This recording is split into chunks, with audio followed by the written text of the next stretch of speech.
Kusenjalo urhulumente uphinde wahlaba ikhwelo kwakhona ebongoza uluntu ukuba lungathengi ngobuninzi izinto beqhutywa yinxalabo. Kodwa abantu basathe gqolo begxalathelana ukuya ezivenkileni belungiselela elixesha lokumiswa ngxi kweentshukumo kweli.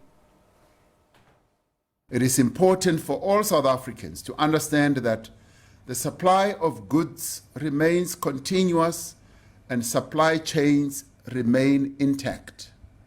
Nangona umongameli eqinisekisile ukuba ukutya nezinto into ezisetyenziswayo zizikuphela, abantu baphume ngobuninzi kuya ezivenkileni emva kwesi sibhengezo sakhe sokuba kuza kumiswa ngxi zonke iintshukumo kweli.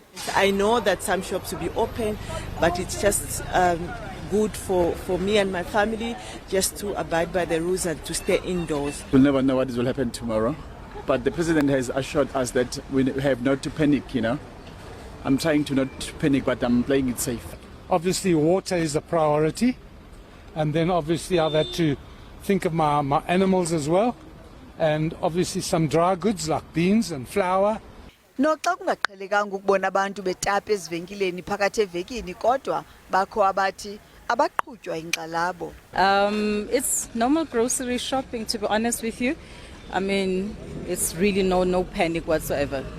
To do the shopping is basically to buy all the essentials so that we can be able to have enough time at home without going out. Umphathiswa wezolimo nophuhliso lwamaphandle unkosikazi Thoko Didiza ulibethelele lokuba akukho kushokoxeka kokutya. The country has sufficient food supplies.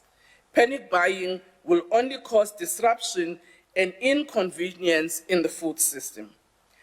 Iintshukumo ke ziza kumiswa ngxi kweli ukususela ezinzulwini zobusuku ngoLwesine de kube ngumhla we-16 kuApril.